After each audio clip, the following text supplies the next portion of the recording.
खबर UP live, आपकी खबर तेज असर। महाराजगंज जिले में कृषि यंत्रों पर मिलने वाली सब्सिडी में बड़ा घोटाला हुआ है।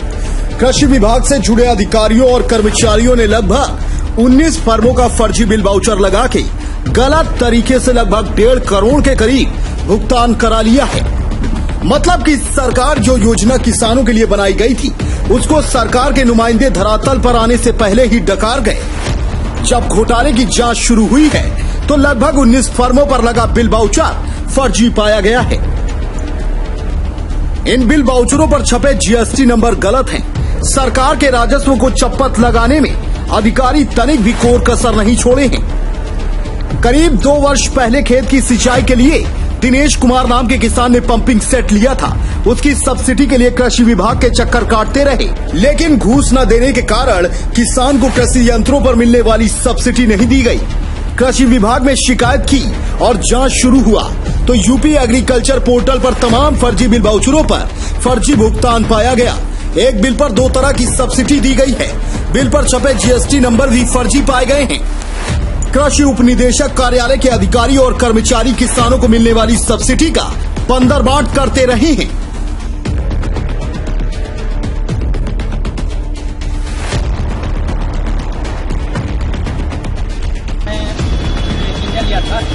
पानी वाली इसमें 10,000 सब्सिडी की कीमत व्यवस्था है। 10,000 मतलब मुझे सब्सिडी 2 साल तक चक्कर लगाता रहा, मुझे नहीं मिला। जांच में पता चला जब मैं जांच किया, इसमें कई लोग फर्जी मिले। इसमें सब्सिडी मिला है 98,214 रुपये। यही भी 2,20,000 की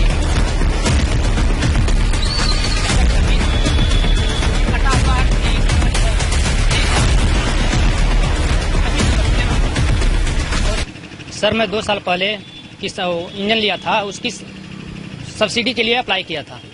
मैं 2 साल तक चक्कर लगाता रहा, मुझे नहीं मिला। पैसे की डिमांड किया गया, नहीं मिला।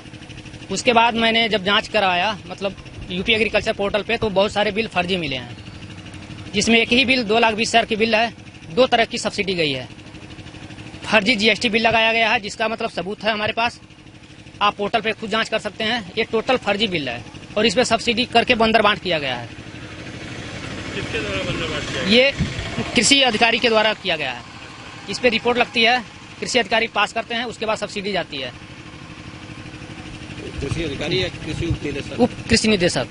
उसके बाद सर एक है जो 0.002 हेक्टेयर जमीन है, इस पे कोई सब्सिडी नहीं मिलनी चाहिए। इस पे सब्सिडी दी गई है। इस तरह से घोटाला पूरा सर 1,39 लाख के आसपास हुआ है। मैं चाहता हूँ निष्पक्ष जांच हो और जो भी दोषी हो उसको मतलब सख्त सजा मिले। शिकायतकर्ता किसान दिनेश कुमार बड़े हसरत के साथ पंपिंग सेट खरीदकर सब्सिडी के लिए फॉर्म भरकर कृषि कार्यालय पहुंचे। इस हसरत के साथ कि कृषि उपकरणों पर मिलने वाली सब्सिडी का ये लाभ ले सकेंगे, लेकिन इसको क्या पता था कि बिना रिश्वत के यहाँ कुछ नहीं होता। 2 वर्षों तक ये चक्कर काटते रहे, लेकिन इनको इनका हक नहीं मिला तो ये शिकायत किए। शिकायत पर जब जांच बैठी तो शुरुआती जांच में ही चौंकाने वाले खुलासे होने लगे। सिर्फ दिनेश ही क्या, किसी किसान को लाभ नहीं दिया गया। सिर्फ आंकड़ों की बाजीगरी परत दर परत सामने आने लगी है।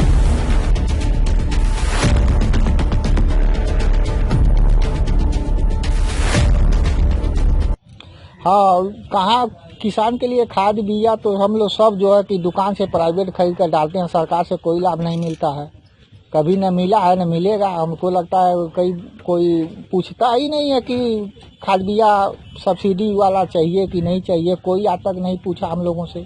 दुकान से प्राइवेट पर जाते हैं, वही से महंगा ले आकर वही खेती बाड़ी करते हैं हम लोग। और क्या दूसरा उसका लाभ क्यों नहीं ले पा रहे? कोई जानकारी देने वाला नहीं है, न कोई आकर मिलता है। हम लोग किसान आदमी कहाँ दर जाएंगे, कहाँ भटकेंगे, किसके पास जाए किसके पास न जाए, यही तो बात है। सरकार की तरफ जो योजनाएं आप तक पहुंच पा रही है नहीं पहुंच पा रही खेती करने के लिए? ये जो है सरकार का जो है योजना तो बहुत है, लेकिन हम लोगों के पास जो है मिल ही नहीं रहा है। हम लोग तक आ ही नहीं रहा है। सब कर्मचारी जो है ले रहे हैं, अगर कोई पूछने वाला है किसान को। किसान बाबूराम का कहना है कि सरकार जो सब्सिडी हमारे लिए भेज रही है वो तो उनके अधिकारी और कर्मचारी ही खा जा रहे हैं। किसानों की सुध लेने वाला कोई नहीं है।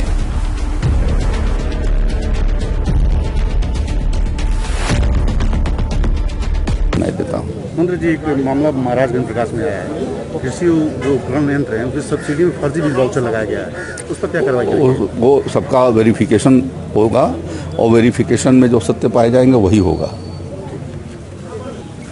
कृषि विभाग को लेकर शिकायत जब डीएम को प्राप्त हुई कि कृषि उपकरणों में बहुत बड़ा घोटाला किया गया है, इसमें बहुत बड़ी धांधली की गई है, कहीं कृषि यंत्र नहीं खरीदे गए हैं। इस प्रकरण को गंभीरता से लेकर डीएम ने 2 सदस्यीय टीम बनाकर जांच कराना शुरू किया। डीएम ने बताया कि जो भी जांच में दोषी पाए जाएंगे उनके विरुद्ध कड़ी कार्यवाही की जाएगी। मुख्य विकास अधिकारी और सीनियर सीटीओ की जांच में कुल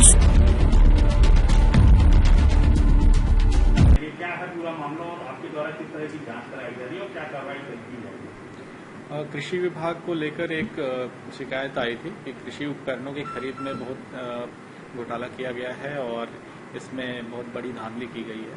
कहीं जीएसटी पे नहीं किया गया है, कहीं पे इक्विपमेंट नहीं खरीदे गए हैं। उसका विस्तृत एक समस्या आई थी हमारे पास, तो हमने 2 सदस्य कमेटी इसमें बनाई है। सीडीओ साहब और सीनियर टीओ हमारे इसमें सदस्य हैं और दोनों लोग इसकी गहनता से जांच कर रहे हैं। जो भी अगर दोषी पाया जाता है कोई भी, उसके खिलाफ शासन को पत्र लिखा जाएगा, उसके खिलाफ जो भी नियम संगत कार्रवाई है वो कराई जाएगी। सर, कितने करोड़ की बात सामने आ रही है और देशी अभी क्या मामला आ रहा है? इसके बारे में अभी विस्तृत रिपोर्ट जब तक नहीं आ जाती है तो कहना मुश्किल होगा, लेकिन उसमें पिछले 2-3 सालों का उन्होंने विवरण दिया है। खास करके पिछले 1 साल का उन्होंने इसमें पूरा विवरण दिया है कि जो कृषि उपकरण खरीदे गए थे उसमें जो बेनिफिशियरी हैं उनके पास फायदा नहीं पहुंच पाया। क्या लगता है सर, किसानों के साथ ये गलत काम किया गया है? किसानों की सब्सिडी के ऊपर इस तरह का किया गया है, तो अगर इस तरह की जांच आएगी, किसानों की बात सामने आएगी तो उस पर सख्त से सख्त कार्रवाई की जाएगी। बिल्कुल, इसमें जो भी दोषी पाए जाएंगे उनके खिलाफ सख्त से सख्त कार्रवाई की जाएगी। 1 करोड़ 48 लाख के कृषि यंत्र खरीदे गए हैं। इन खरीद में एक ही बिल पर कई यंत्र और गलत जीएसटी नंबर की बात अब तक सामने आ चुकी है। देखना दिलचस्प होगा कि आगे क्या कार्यवाही होती है। महाराजगंज से मनोज चतुर्वेदी की रिपोर्ट।